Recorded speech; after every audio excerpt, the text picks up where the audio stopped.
Good evening, I'm Chris Luther. Welcome to this edition of SA Today. Tonight we'll have all the latest from the Student Association, but we begin right away with the latest from yesterday's Boston Marathon bombing. Law enforcement officials still do not have any suspects in custody after the two explosions at the finish line of the Boston Marathon yesterday.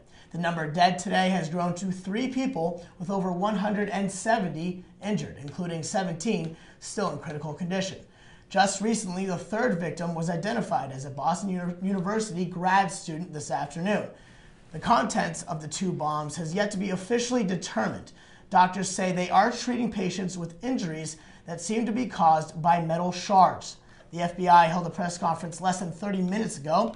There, they announced that investigators believe the 2 bombs were made in a 6-liter pressure cooker device that was then stuffed with metal ball bearings and nails. Also, the FBI has found pieces of a black nylon backpack near the explosions.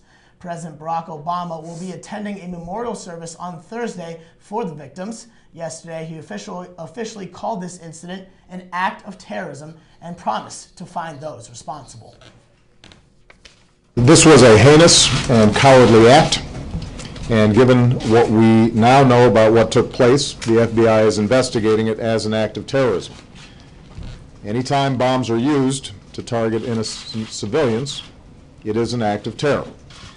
What we don't yet know, however, is who carried out this attack or why, whether it was planned and executed by a terrorist organization, foreign or domestic, or was the act of a malevolent individual. The effects of the explosion are being felt here in Syracuse. Being over just 4 hours drive away, many SU students are from the area, and some Syracuse residents were even running in the marathon. Chancellor Nancy Cantor released a letter to the SU community regarding the disaster. She says, quote, "On behalf of the entire SU community, our thoughts and prayers are with those affected by yesterday's tragedy," end quote. Here at CitrusTV, we will continue to cover more on this incident as news breaks. Remember to follow us on Twitter at CitrusTV News for the latest, and tune in tomorrow for our live broadcast at 6 o'clock. For news here on the Hill, 2 Syracuse University students have been arrested in the investigation of the death of a Syracuse student, Moran Gupenberger. The 2 students allegedly stole Gupenberger drugs on the night of her death. SU student Cameron Moline sold Gupenberger marijuana. Another student, Bronick Roberts, sold mushrooms that same night to Gupenberger's friend. Both students are now charged with criminal possession of a controlled substance, which is a felony. Police say the investigation of Gupenberger's death is ongoing, and they do not know if the drugs were a contributing factor. Trey Songz will be joining Kesha in the Carrier Dome for the block party on April 26th. University Union announced the opening act a little before noon today. The R&B artist is known for his top 40 singles like Say Ah and Bottoms Up. UU also announced that first-level general admissions tickets have been sold out, so remember to get your tickets soon. Tickets are still available for other sections for both SU students and the public. They can be found online in the Shine Center and at the Carrier Dome box office. And now for the weekly campus address, here's Student Association President Allie Curtis. Allie, good evening.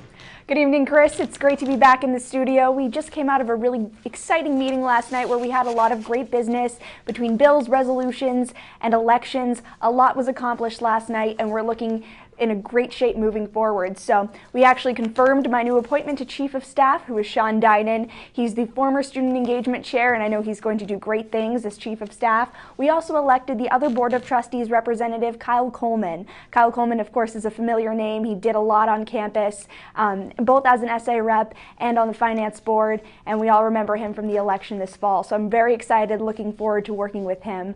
We also had ESF's Earth Week this past week, and SA reps went over there. Of course, we're working on our relations on crossing over to the other side of the dome, so that was great for our representatives to go over there and enjoy some of the awesome things ESF has put together this week. We'll also be meeting with GSO tomorrow. It's another ongoing relationship. We're really working to keep for future essay sessions and beyond. And also, we had some exciting business last night between the divestment group, NYPIRG, and of course, Dwayne Ford and I's bill that we were working on to propose an election for the vice president, and I'll bring details with that later. But of course, it's always great when students can be engaged with what we're doing. And speaking of engagement from students, we'll be having the Chancellor and Provost coming to our meeting next week, and the Shine Reconstruction Committee coming for an open forum. So we really encourage students to come to this meeting. If you're going to come to any essay meeting this year, this is the one to make it to. Allie, thank you very much. We'll bring you back later for our roundtable. And coming up, our beat reporter Leslie King will update us on last night's Student Association meeting. Stay with us. You're watching Essay Today. Now it's time for This Week in Bad Stats. Bad stats? Horrible stats. Here goes. 132. That's how many batters struck out 4 times in one game last season. Wow, very good. Here's a tough one, though. 3 and 4. No idea. That's how many kids witness bullying. 3 out of 4. That's not a good stat. No, it's not, but it can change. Kids want to help, but they don't know how. Visit stopbullying.gov and give them the tools they need to help prevent bullying. There are plenty of safe ways kids can help at stopbullying.gov. Citrus TV News, Wednesdays live at 6 with Chris Wilner and Alexa Grace. It's a beautiful day. Every night at 6, Citrus TV goes out live to inform the masses on the day's events, but the true magic at Citrus lies behind the desk with all of our producers, our writers, and our photographers that pull these stories together. Just makes for incredible television and a really rewarding learning experience. You know, as a freshman, I came in not knowing much about anything, and now as a senior, I have the opportunity to help freshmen out and teach them, and it's the best thing I could ever do. It's a beautiful day.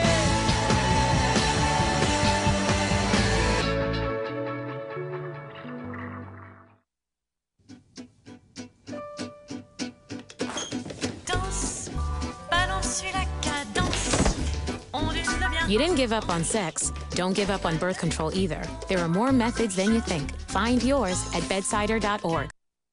Welcome back. In last night's meeting, the Student Association elected one of its finance board members to the Board of Trustees. For more, we bring in our beat reporter, Leslie King. Leslie, good evening. Good evening, Chris. Last night's Student Association meeting began with a moment of silence for those affected by the tragedy in Boston. And a reminder that SA cabinet members are there for students who need someone to talk to. There were many guests at the meeting. Among them was the Advocacy Center, there to promote White Ribbon Week, a week established to help prevent violence with the catchphrase, "No excuse for abuse." The center partnered with the group E5M, which stands for Every 5 Minutes. The title is to raise awareness that every 5 minutes someone in the U.S. is sexually assaulted. The E5M group acted out various skits to demonstrate to the association different types of abuse. The Advocacy Center is tabling in residence halls around campus this week.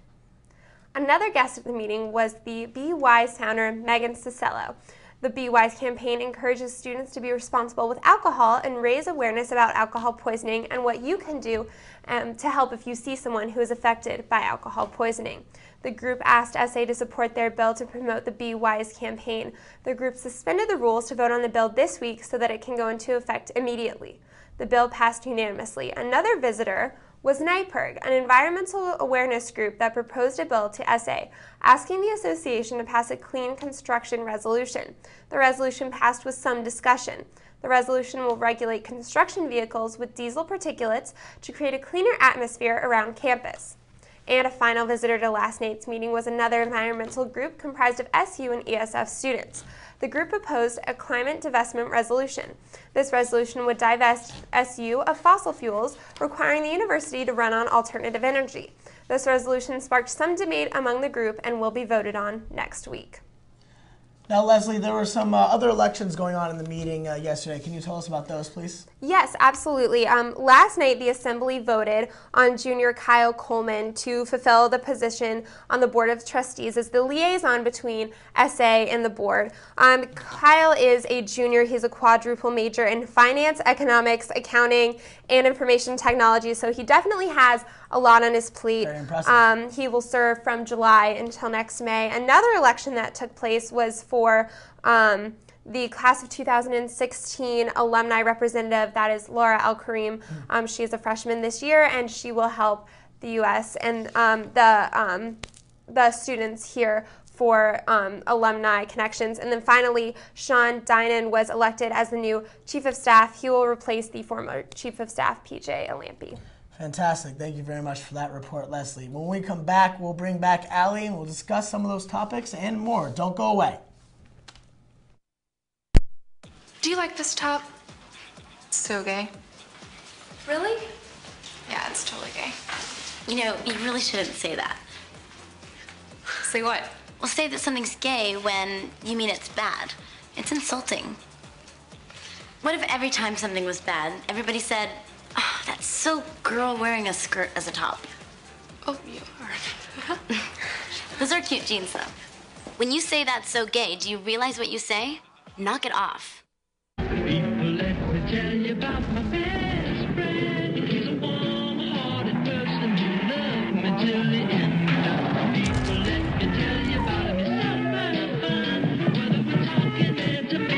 You don't need to be bigger than life to be a good dad. You just need to spend time with your kids.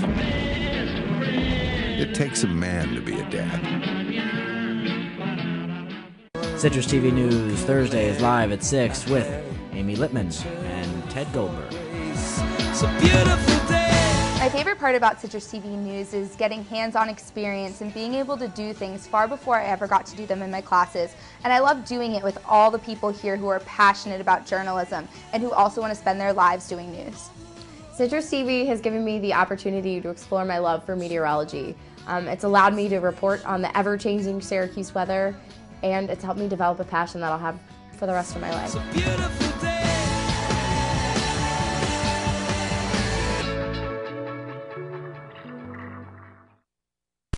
Rosita, did you know there's a right way to sneeze? Let's show them, Elmo. Got it. When you feel like your nose needs to give it at you, this is how you act, this is what you do. Lift your arm up high, bend it toward your face. Sneeze right there in the bendy place. Achoo, achoo, you can do it with ease. Achoo, achoo, that's the right way to sneeze. Thank you. To learn more about preventing flu, visit flu.gov. Welcome back to Essay Today. We now welcome in Allie Curtis to our Essay Roundtable. A little bit of a smaller roundtable today, more of like a crescent than a roundtable, I'd say. But you guys were having a debate on whether or not to push through a bill to actually vote for the vice president. Now, can you tell us some of the details about that? Right, so as many students know, they don't actually get to vote for their vice president in the fall. It's the president and the comptroller who they actually have that control over, and the president-elect then selects their own vice president. In the past, it's typically fallen to the winning president's campaign manager, of course, Dwayne with me with Dylan, and so on. And this would just formalize the process that a lot of other universities have, where the president and the vice president actually run together on the same ticket, so students know exactly who the president and vice president will be.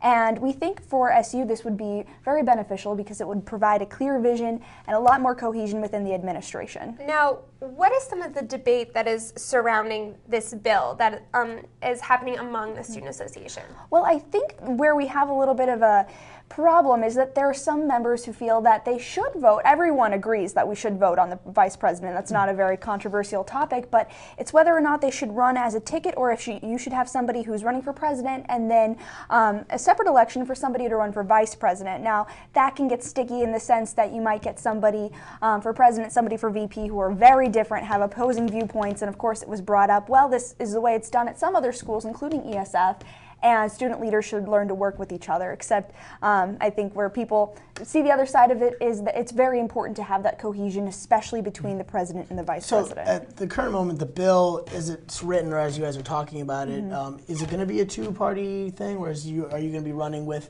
your vice president, or is it going to be separate elections? Running with the vice president. Right, so it's going to be you vote for kind of like a ticket then. Right, so of course, you know, it would be like Barack Obama and Joe Biden, that sort of deal, and if you really didn't like the VP, VP or you really didn't like the president, well then, you know, that's an issue you have to deal with yourself. But this would actually allow for the vice presidents to even debate each other in the fall, which is exciting, and there's no surprises there. You know exactly what you're getting, right. So if you don't want the two, then you might have to vote for the other team. Right, well that's something that here at SA Today we would love to cover. I'm sure you would. Allie Curtis, thank you for joining us. You're welcome. Leslie King, I'm Chris Luther. Thank you for joining us here on one of our second to last editions of SA Today. We'll be back for our last show of the semester next week. Don't forget to tune in to Citrus TV News live at 6 tomorrow. Good night.